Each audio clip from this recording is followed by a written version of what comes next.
여러분 안녕하십니까? 이어서 광주 MBC 뉴스데스크입니다. 주말인 오늘 광주 도심에서는 150여 개의 시민단체를 중심으로 윤석열 정권 퇴진을 요구하는 집회가 열렸습니다. 본격적인 대통령 퇴진 운동에 돌입한 시민단체는 앞으로도 대규모 집회를 계속 이어간다는 계획입니다. 보도에 김영창 기자입니다.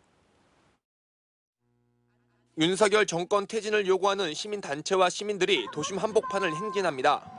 지역의 150여 개 시민단체로 구성된 윤석열 퇴진 시국대성의 추진위원회가 오늘 본격적인 출범과 함께 대통령 퇴진 운동에 돌입했습니다. 더 이상은 못 살겠다!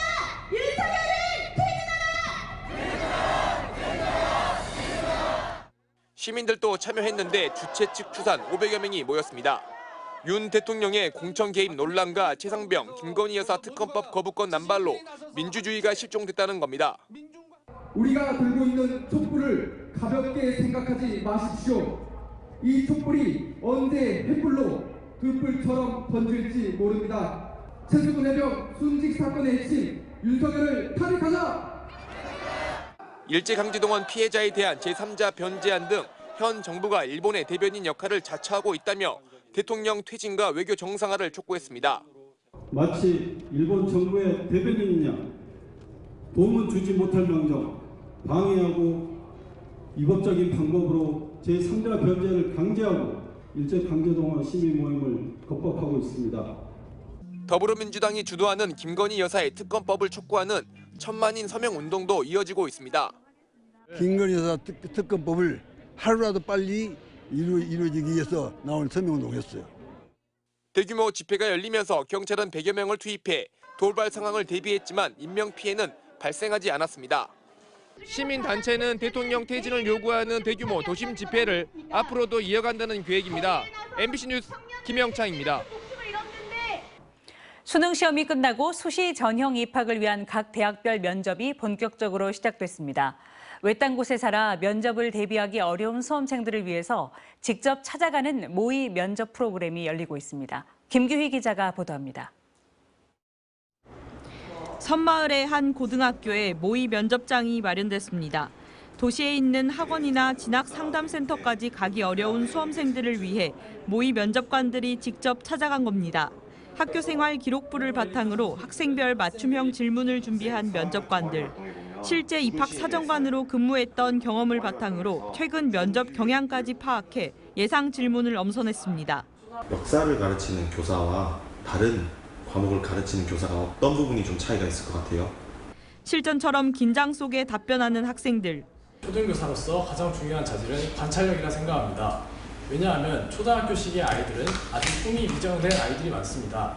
그렇기 때문에 그 아이들이 무엇을 좋아하고 무엇을 잘하는지를 관찰하여 면접이 끝나면 보완할 점을 말해주고 질의응답도 주고받습니다.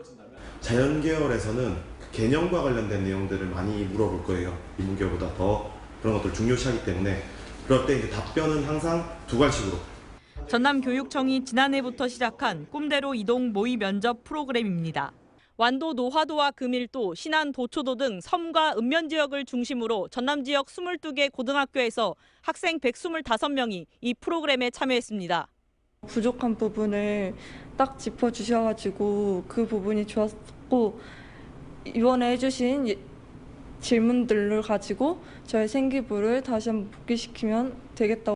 읍면, 도서 지역의 학교들이 많습니다. 그렇기 때문에 지역 간 교육 격차를 해소하기 위해서 저희 전라남도 교육청에서는 대입 지원관이 직접 학교로 방문해서 전남교육청은 내년에도 섬과 농어촌 읍면 지역 수험생들을 위해 찾아가는 수시 모집 지원 전략 컨설팅 등을 이어갈 방침입니다.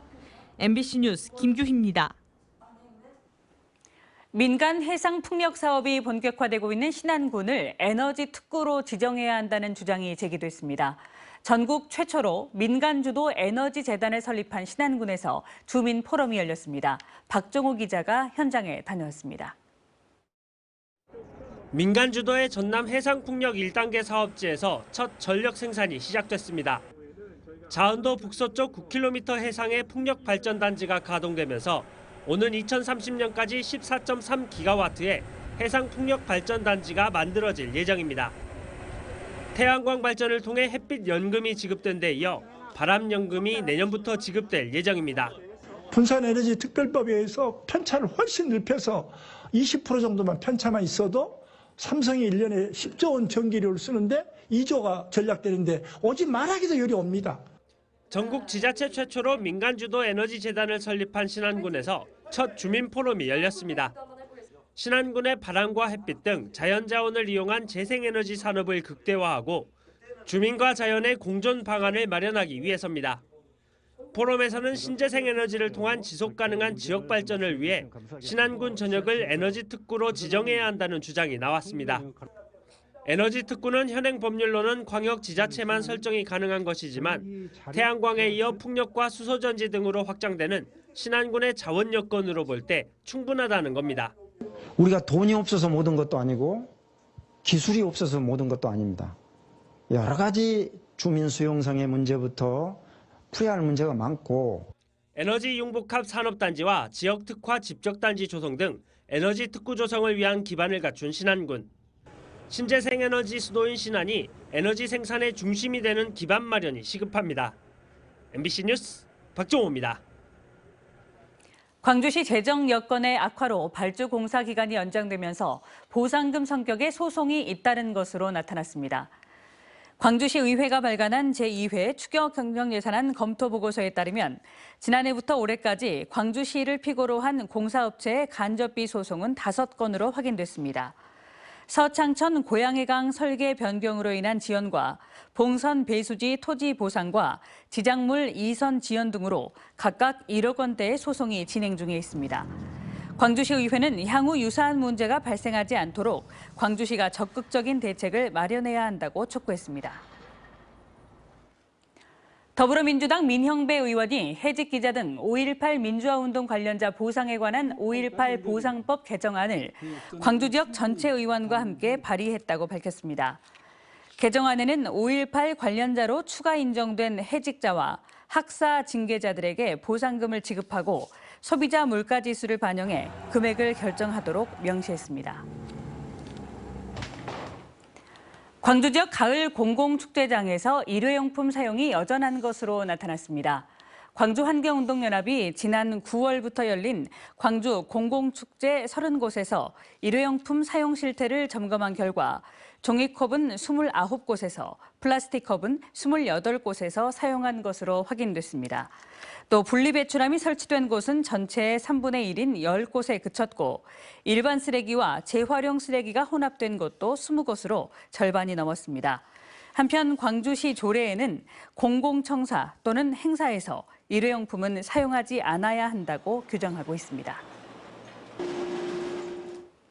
고금리 불법 대부업체를 운영하며 나체 사진 등을 받아 협박한 일당에게 실형이 선고됐습니다.